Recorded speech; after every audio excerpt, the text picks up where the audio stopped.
हरि ओम।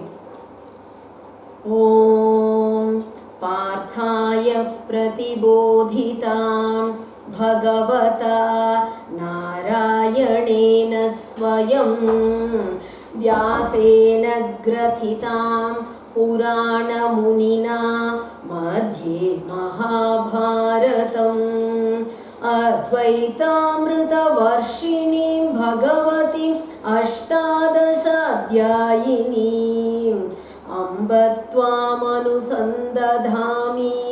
भगवद्गीते भवद्वेषिणीं प्रपन्नपारिजाताय तोत्रवेत्रैकपाणये ज्ञानमुद्राय कृष्णाय गीतामृतदुहे नमः।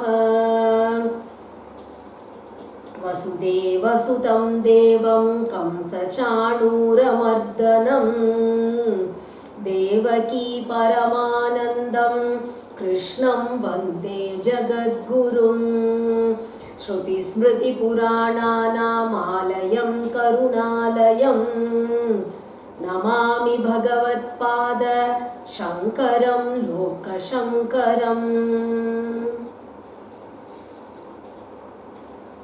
Bhagavad Gita, a conversation with God daily.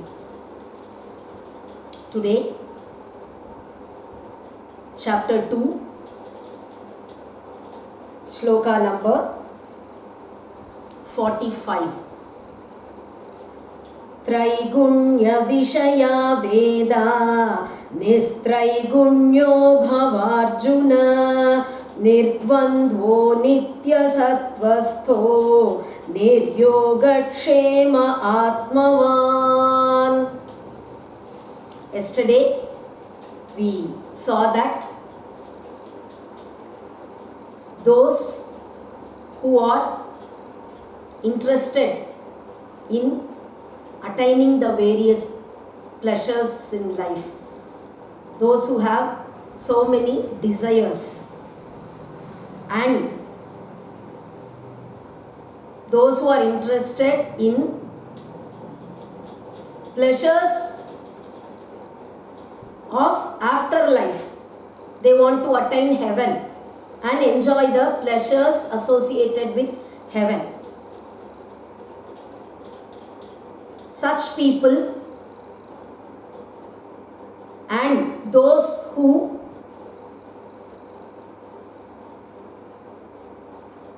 actually believe in the words of people who say there is nothing more than performing your actions in this life. Just performing the various actions and attaining the results associated with it is just life. There is nothing more than this. It is said even in the Vedas like that. Those who have not learnt the Vedas properly, just with an incomplete knowledge, they speak something, and if we get influenced by those words and just go after the pleasures in this life and pleasures of afterlife, then we will not be able to get a decisive intelligence, the single pointed conviction. We saw this yesterday, and today Krishna continues. Traigunya Vishaya Vedaha. The Vedas, they speak about so many things because of the three gunas: Rajoguna, Sattvaguna and Tamasaguna. There are three gunas, and because of these gunas, there are so many things in this universe, things that we can enjoy in this universe. And the Vedas If you want to attain anything in life, then how to attain it? The Vedas will have an answer. Whatever it be, everything will be found in the Vedas. So, it actually speaks about the means of attaining the various desires and things associated with life. Traigunya Vishayaha Vedaha. But Arjuna, you should not go after all that. The Vedas are a treasure house of knowledge. Everything concerned with life is found in the Vedas. It is the knowledge of God Himself. So, there is nothing that is not found in the Vedas. But, who is eligible for what? It speaks for all types of people. And we should be careful in choosing what is suitable for us. You, Arjuna, Nistraigunyo Bhava. That means become desireless. Don't have any desire.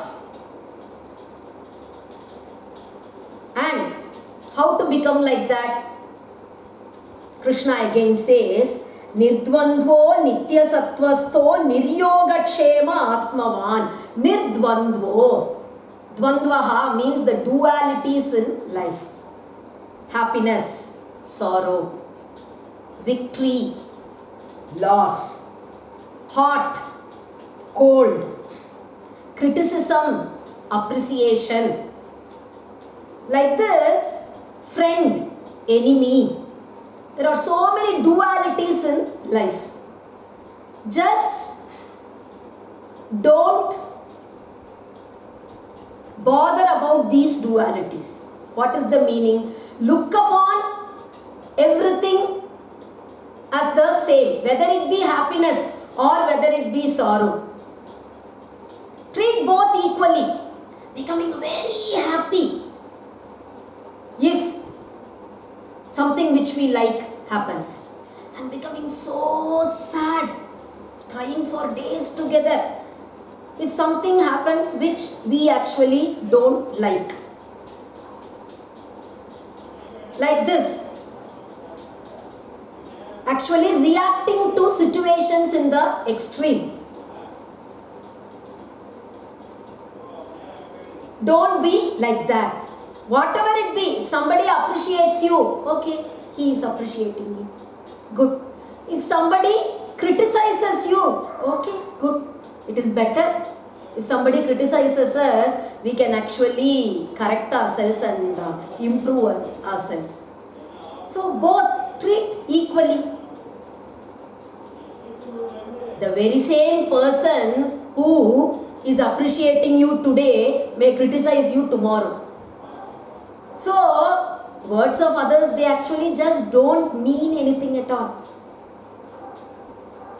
Already, the Lord said, Sukhe dukkhe same kritva labha labhau jaya jayau. He already said. So, look upon all these dualities equally. And he also said, Matra sparshaastu kaunteya shitoshna sukha dukkadaha. Agama payino anityaha. Whatever you see, whatever you hear, whatever you experience, everything just happens when the sense of seeing, or when that particular sense comes in contact with an object, then that automatically happens. Just don't bother about it. See, somebody is so sad because her daughter is already 30 years old and yet to get married. Been looking for a groom for years, but somehow it didn't materialize. So everyone is so worried, feeling so sad that my daughter is yet to get married. My daughter is already 30 years old, but yet to get married. And somehow she gets married in a year or so, and life, it didn't turn out good for her. Husband and wife, they are not compatible with each other. Problems, always problems. So, the very same parents, they start feeling, why did I get my daughter married? She could have just remained as our daughter. Why did I get her married? She would have been happier without this marriage. The very same parents, they start thinking this way just in 1 year's time. So, was marriage the cause of their sorrow, and is marriage their cause of happiness? No. They thought getting married will make them happy. They thought getting their daughter married will solve all problems, but it didn't happen. So any situation is not the reason for one's happiness or sorrow. Similarly, you feel, my son, he has to get a good job. He has to get a good job. He has to get a good job. And finally, he gets a job. And after a few months, you start feeling, oh, this job, it doesn't suit him. It would have been better if he had gotten some other job. So I hope he gets some other job. And after few years, again you start feeling, oh, what? So many years in this very same job. There is just no scope for any more improvement in this. I just hope I can shift to some other company. Like this, it goes never ending. So, getting a job or not getting a job is not the problem. Your attitude is the problem. We just are not contented. We keep hankering for more. So, the thing is, no situation is the reason for your happiness or sorrow. It is how you look at it that causes the happiness or sorrow. So, just whatever happens, be normal. Don't get extremely happy and don't get extremely dejected also. Okay, I've got this today, happy. Oh, I didn't get it. Okay, what's the problem? I'll get it next time. So, gain or loss, appreciation or criticism, look upon everything equally. Nirdvandvaha. Don't allow the dualities of life to affect you. Nitya sattvastaha. Always remain in the sattva guna. Rajoguna and tamoguna. Give them up. You always be in sattva guna. Sattva guna means to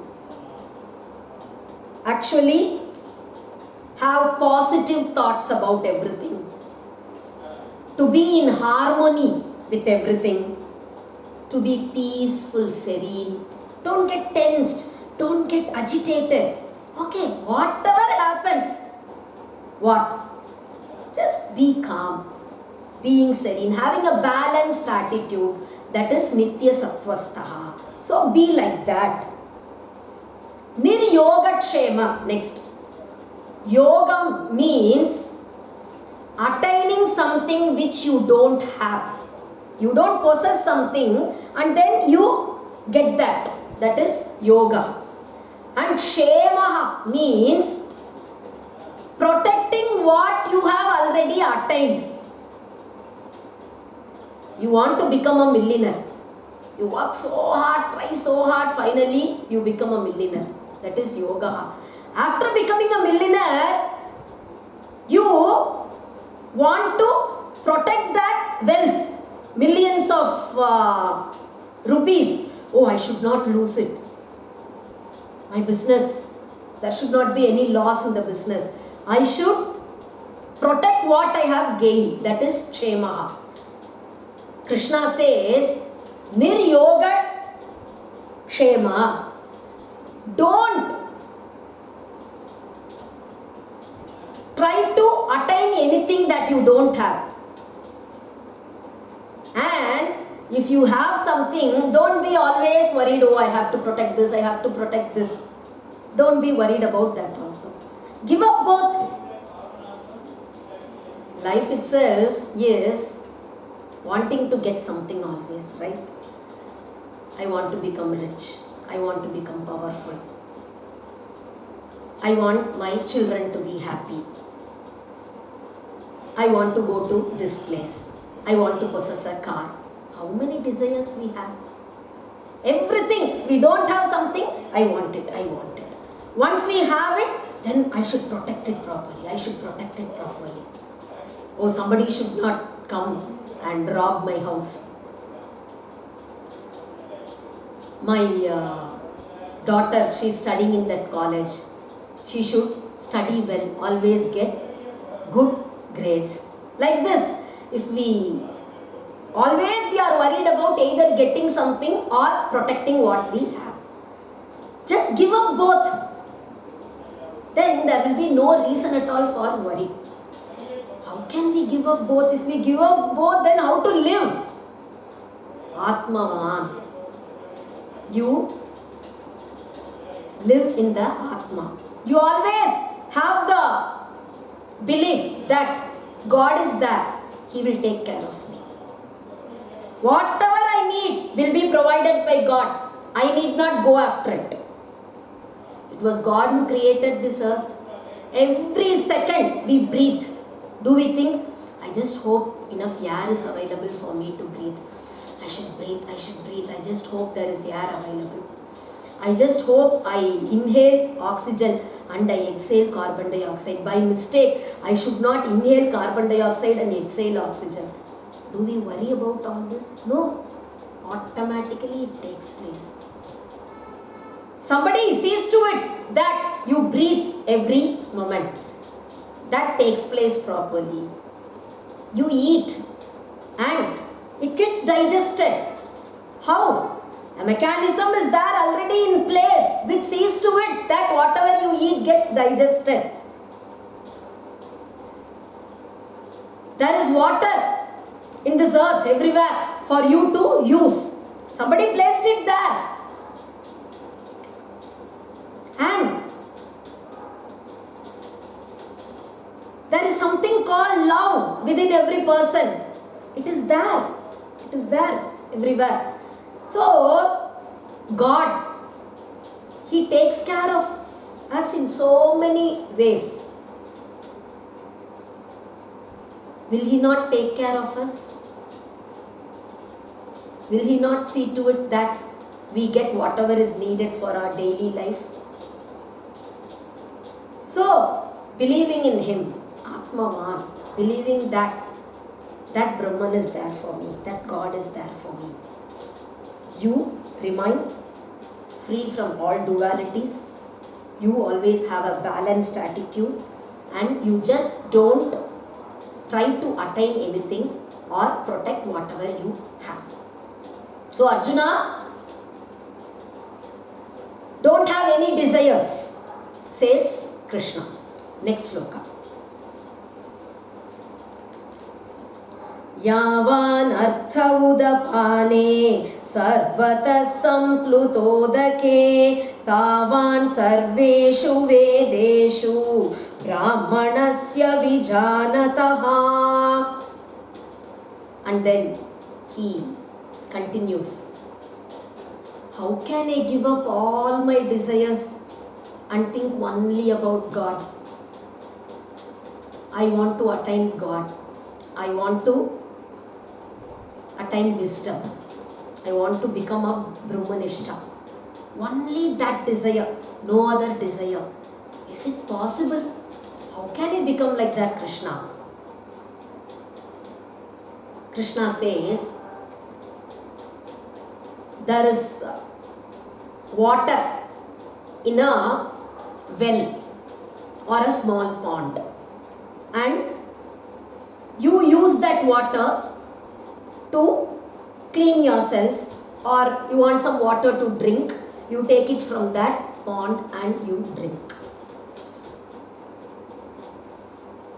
So that water in the pond, that pond or well is very important for you. If there is water everywhere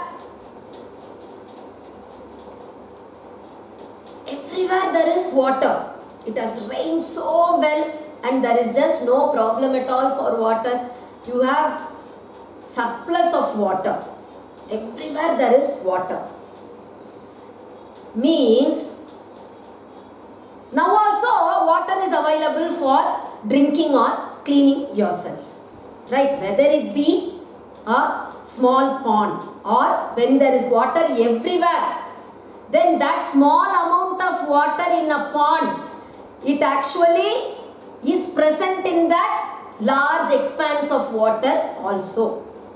Similarly, when Brahmanasya Vijanataha, Brahmanaha means one who knows the Brahman, one who is after Brahman, he is a Brahmana. A knowledgeable Brahmin,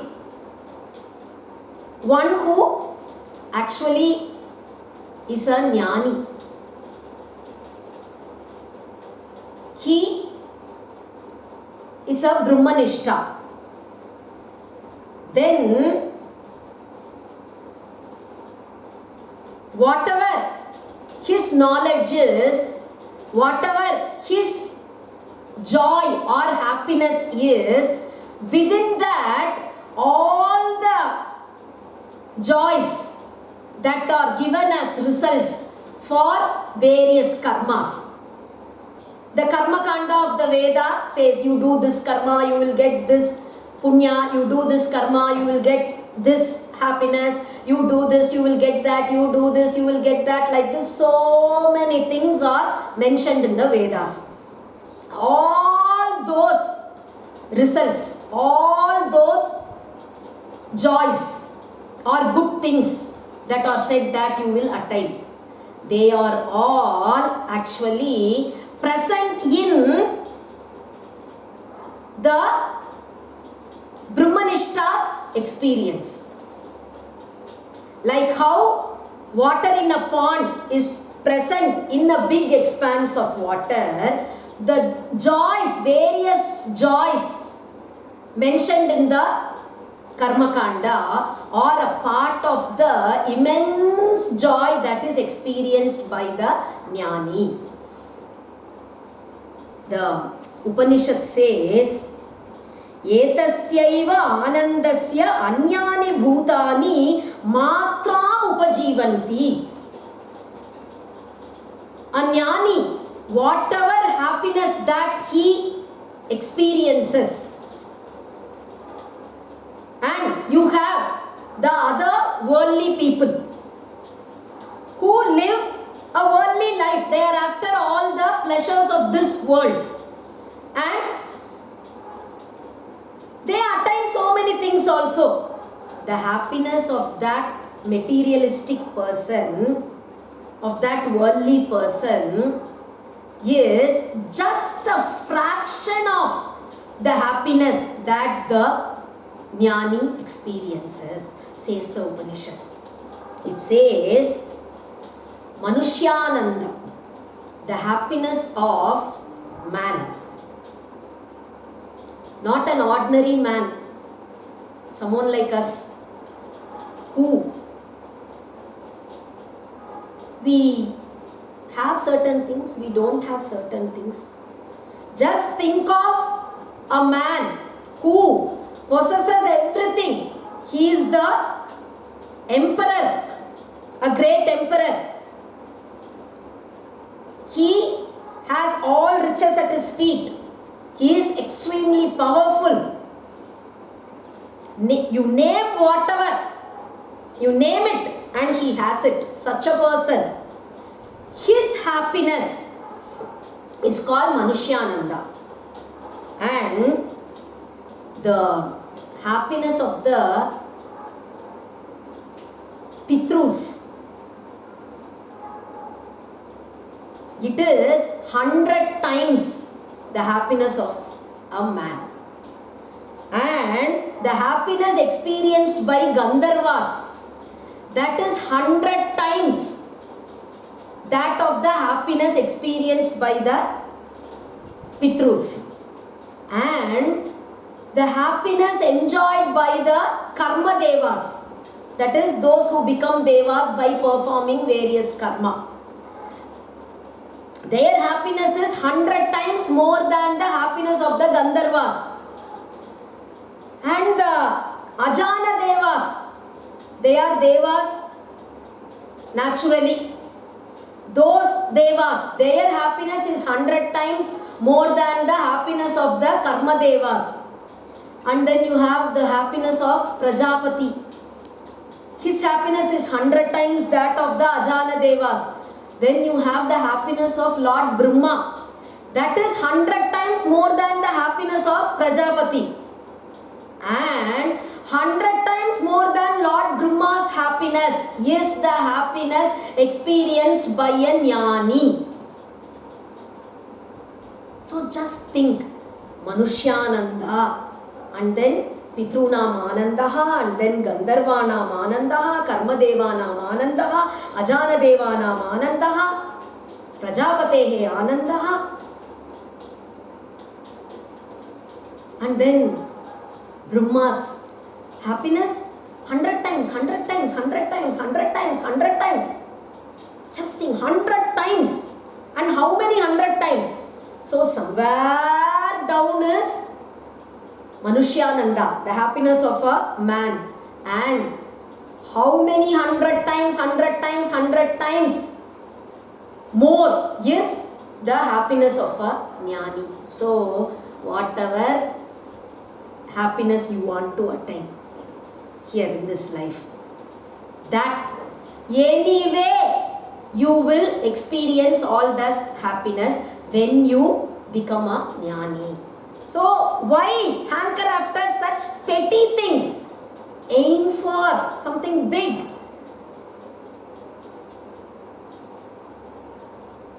Earn for God. Become a jnani. Earn for the knowledge of the Brahman. And by attaining that, you attain all other pleasures in life, says Krishna. With this, we'll stop for today. We'll continue tomorrow. Hari Om.